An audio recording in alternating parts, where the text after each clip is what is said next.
Saya Salma Elsa Widyadana dengan NIM 2022-53008.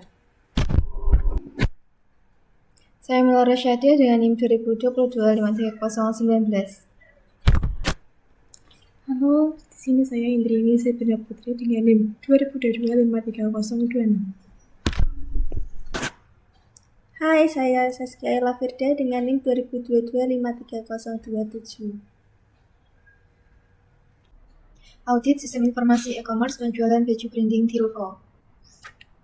Untuk latar belakangnya, e-commerce adalah jenis perdagangan yang memanfaatkan teknologi informasi dan komunikasi untuk membantu transaksi jual beli secara online. Dengan perkembangan teknologi, banyak perusahaan memulai menggunakan e-commerce untuk mencapai pasar yang lebih luas, meningkatkan efisiensi operasional, dan memberikan pengalaman belanja yang lebih mudah dan cepat bagi pelanggan.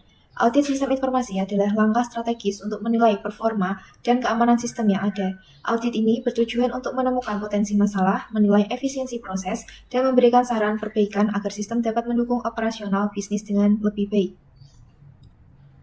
Untuk tema perusahaan kami di sini adalah sistem informasi e-commerce pada brand fashion lokal yaitu Dirovo. Sistem ini dirancang untuk meningkatkan pengalaman pengguna dalam melakukan transaksi secara daring, mulai dari proses registrasi, pemilihan produk, pembayaran produk, hingga pengiriman barang.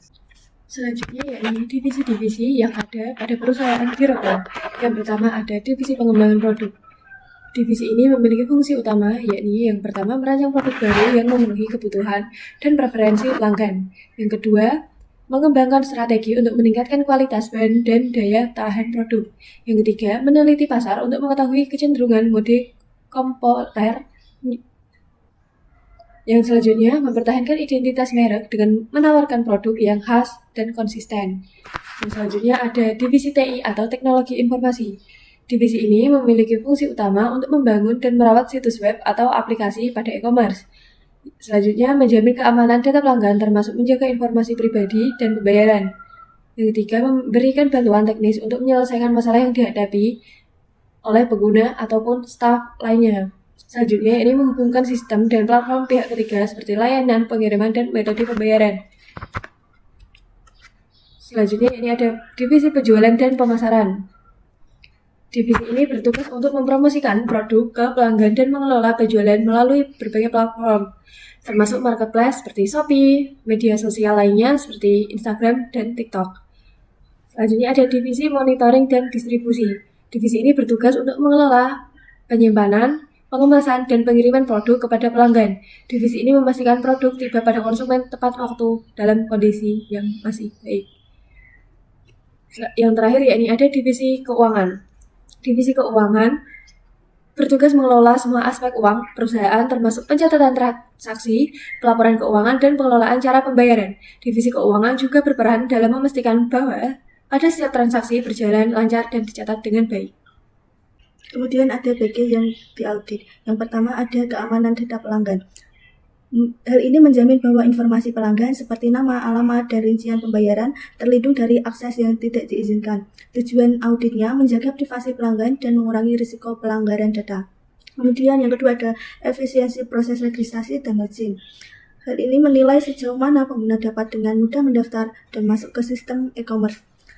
Tujuan auditnya meningkatkan pengalaman pengguna dan memastikan sistem autentikasi berfungsi dengan baik. Kemudian ada sistem pembayaran. Hal ini menganalisis variasi metode pembayaran dan tingkat keberhasilan dalam transaksi. Tujuan auditnya memastikan transaksi berjalan lancar dan mendukung berbagai pilihan pelanggan. Kemudian ada pengelolaan pesanan dan pengiriman, memastikan pesanan pelanggan diproses dan dikirim tepat waktu. Tujuan auditnya menjamin kepuasan pelanggan lewat pengelolaan pesanan dan pengiriman yang efektif dan efisien. Kemudian ada integrasi platform penjualan.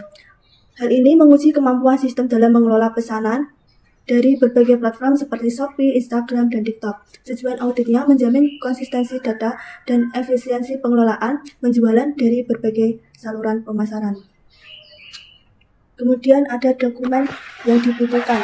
Yang pertama ada log aktivitas sistem, kemudian yang kedua ada kebijakan privasi dan dokumen teknis keamanan data. Yang ketiga ada laporan penjualan harian, mingguan, beserta bulanan. Yang keempat, ada data keluhan pelanggan. Kemudian yang kelima, catatan pengiriman barang. Dan yang keenam, laporan keuangan. Dan yang terakhir, data pengguna dan akses sistem. Selanjutnya, di sini ada susunan form audit. Yang pertama, jenis proses atau kegiatannya ada pendaftaran akun. Dengan keterangan data yang diinput pengguna harus dienkripsi untuk keamanan, dan form perlu validasi real-time untuk format email dan kekuatan passwordnya. Yang kedua, ada filter dan pencarian produk. Di sini, memastikan filter bekerja sesuai kategori yang diinginkan pengguna dan mempercepat pencarian. Yang ketiga, ada detail informasi produk. Keterangannya, informasi produk harus ditampilkan secara jelas dan terperinci untuk membantu keputusan pembelian pengguna. Selanjutnya, yang keempat, ada proses pemasaran atau checkout. Langkah checkout baru harus mencakup review pemesanan, pilihan metode pengiriman, dan metode pembayaran yang fleksibel. Selanjutnya yaitu ada konfirmasi pembayaran.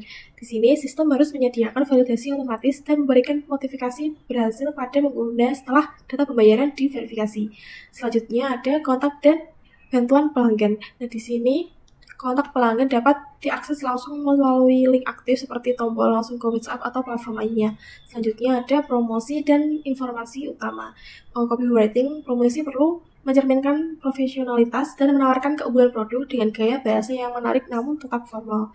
Selanjutnya, yang terakhir ada validasi data pengguna. Di sini proses validasi untuk memastikan keahlian dan seperti format email, valid nomor, order sesuai, dan nominal pembayaran akurat. Di sini selanjutnya saya akan membahas tentang komponen penilaian di dalam form audit. Yang pertama ada keamanan data pelanggan. Hasil dari rekomendasi itu data pelanggan tidak sepenuhnya terenkripsi. Selanjutnya untuk keamanan data pelanggan yaitu pada komponen penilaian terdapat kebijakan akses pengguna. Di sini menerapkan kebijakan akses berbasis peran atau role-based access control. Yang nomor 2, ada efisiensi registrasi dan login. Pada komponen penilaian, di sini terdapat kecepatan registrasi untuk berapa lama waktu rata-rata prosesnya. Selanjutnya, dalam efisiensi registrasi dan login, komponen penilaiannya terdapat keberhasilan login. Di sini menambahkan fitur pemulihan kita sendiri dan notifikasi login ketika error yang lebih informatif. Yang ketiga, ada pemilihan produk dengan komponen penilaian, kemudian navigasi produk. Di sini untuk memperbaiki struktur navigasi dan tambahan fitur pencarian yang responsif.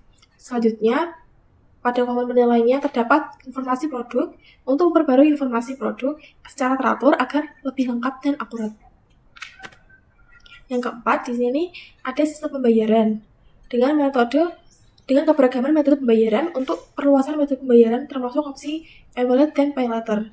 Yang kedua ada tingkatan keberhasilan transaksi yaitu untuk mendekati 100% keberhasilan transaksi tersebut. Yang nomor 5 ada pengelolaan pesanan. Di sini terdapat ketepatan pengiriman dengan rekomendasi memperbaiki koordinasi dengan mitra logistik untuk mengurangi keterlambatan.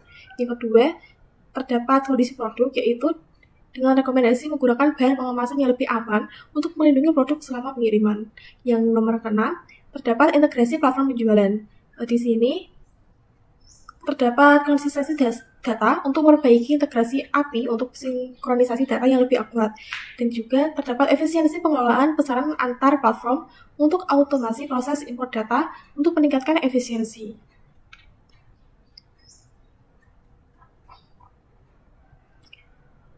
Selanjutnya, kesimpulannya, audit ini dilakukan guna memastikan terjadinya sistem yang aman, efisien, dan sesuai kebutuhan perusahaan dan juga pelanggan. Beberapa poin penting yang paling sering dilakukan adalah keamanan data pelanggan, kemudian proses registrasi atau login, variasi dalam metode pembayaran, kemudian pengelolaan pengiriman barang, hingga integrasi platform marketplace seperti Shopee dan TikTok. Hal tersebut menjadi dasar sejumlah rekomendasi strategis seperti peningkatan keamanan sistem, menggunakan teknologi enkripsi yang lebih baik, software management, guna efisiensi operasional, dan memperluas metode pembayaran seperti e-wallet. Dengan menerapkan rekomendasi yang diberikan, Girovo dapat terus meningkatkan kualitas layanan, memberikan pengalaman belanja yang lebih baik bagi pelanggan, dan tetap kompetitif di pasar yang semakin dinamis. Selanjutnya, di sini kita akan memperlihatkan proyek website dari kelompok kami, yaitu untuk mengaudit e-commerce Girovo. Nah, di sini kita akan mencoba login dengan username user. Nah, kita coba login. Di sini Nah, di sini terdapat tampilan dashboard-nya, yaitu terdapat selamat datang user. Di sini tugas user yaitu hanya dapat mengakses halaman upload dokumen. Kita coba dulu upload dokumennya. Di sini terdapat mengupload dokumen. Yang pertama adalah laporan penjualan harian, mingguan, dan bulanan. Yang kedua, data keluhan pelanggan. Yang ketiga, dokumen prosedur operasional standar atau SOP. Yang keempat adalah laporan keuangan dari e-commerce di Rovo. Kita coba yang pertama dulu, choose file. Lalu kita pilih dokumennya. Ini juga yang kedua, kita pilih file dokumennya, begitupun dengan seterusnya.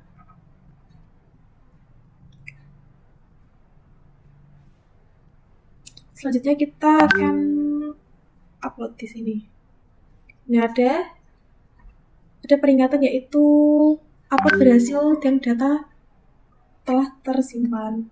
Ini artinya pekerjaan untuk upload dokumen kita sudah selesai. Untuk selanjutnya terdapat menu logout. Jika kita klik nanti akan keluar lagi di dashboard audit di Rovo. Selanjutnya di sini saya akan login sebagai auditor. Setelah mengisi username dan juga password, kita bisa klik login. Di dalam auditor terdapat tampilan from e-audit, lihat dokumen, dan juga logout. Untuk from e-audit di sini bisa mengisi divisi sesuai dengan apa yang sudah ada di makalah. Misal saya ingin mengisi divisi keuangan dan komponen penilaiannya manajemen cost. Untuk hasilnya kesalahan pencatatan.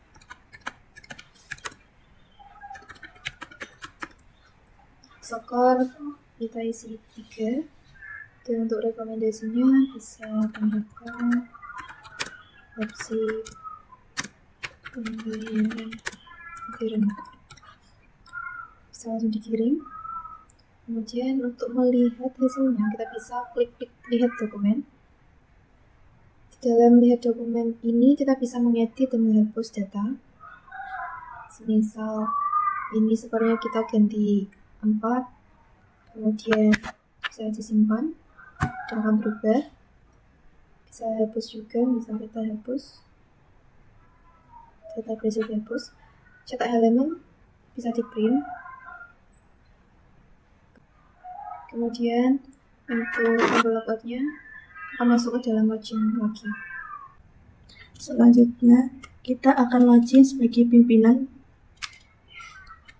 Yang pertama kita isi username-nya, kemudian isikan password-nya.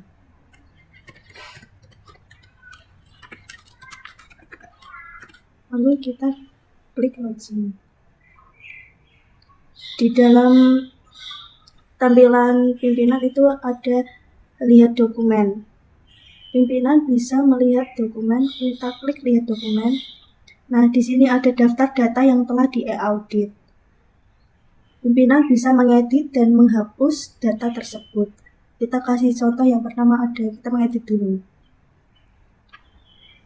Yang pertama kita bisa mengedit data. Bisa mengedit data divisinya, komponen penelitian, hasil, skor, rekomendasi. Kita coba yang divisinya, kita ubah pengembangan produk. Terus komponen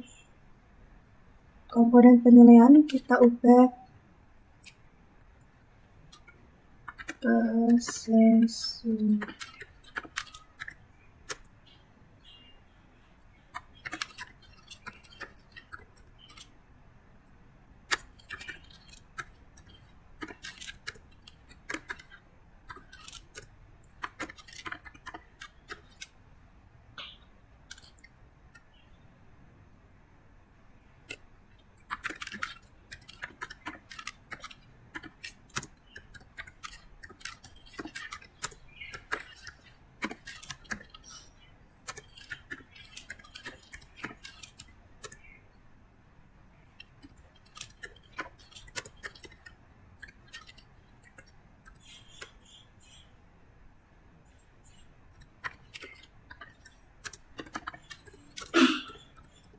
Kita bisa mengubah sekalian.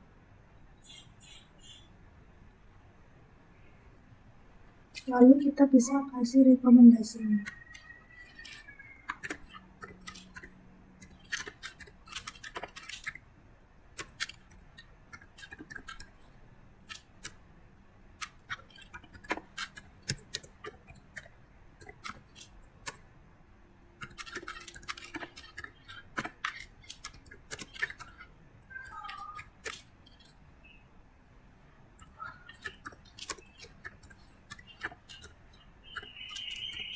Kita bisa klik simpan perubahan. Jika diklik simpan perubahan, muncul data berhasil diperbarui. Kemudian kita bisa menghapusnya.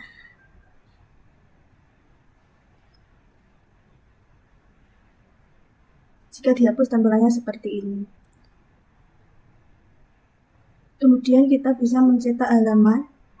Muncul seperti ini, ada bisa di print atau cancel. Kita bisa melakukan logout. Oke, sekarang kita akan mencoba login menggunakan user yang keempat, yakni menggunakan username admin. Untuk passwordnya ini admin 123. Kita login. Oke, bisa. Oke. Nah, di sini perbedaannya admin dapat mengakses dari semua ini. Di sini admin juga bisa untuk upload dokumen, bisa melihat form e-audit yang akan diisi oleh auditor, bisa juga melihat dan juga mencetak untuk hasil auditnya sendiri. Oke, kita akan mencobanya dari mulai upload dokumen. Kita coba terus file. Nah, kita coba yang ini ya, dokumen. Kita coba jadikan 1. Oke. Kita upload. Nah, data berhasil disimpan. Karena di sini kita login sebagai admin, jadi di sini kita akan kembali secara otomatis ke secara manual ke form e-audit untuk kita yang akan mengauditnya sendiri. Kita akan mengaudit pada bagian pemeliharaan sistem pada divisi IT. Nah, ini kita isi secara manual. Di sini kolom penilaiannya sistem. Nah, di sini mendapat hasil temuan, yakni jadwal pemeliharaan tidak dilakukan secara berkala. Nah, di sini tertulis skornya ini 4 karena tetap adanya jadwal pemeliharaan namun tidak bisa secara berkala. Untuk rekomendasinya di sini tertulis jadwal pemeliharaan secara rutin untuk mencegah downtime yang tidak terduga. Kirimnya pada lihat dokumen. Nah, ini pada nomor 54 di sini ada divisi IT pemeliharaan sistem, ini yang tadi kita tulis ya. Nah, kita akan coba deh untuk kita edit. Kita coba kasih skor 3 ya. Oke, coba kita ulangi di skor ya. Kita simpan perubahan. Nah, di sini tersimpan skornya berubah menjadi 3. Lalu kita akan mencoba untuk hapus pada garis yang ini. Nah, yang tadi kita buat. Kita coba hapus. Oke, nah, hilang. Kita akan coba mencetak halaman. Oke, di sini seperti yang ada di gambar. Di sini ada 2 audit yang sebelumnya kita di input. Oke. Sekian dari kami. Terima kasih. Bye.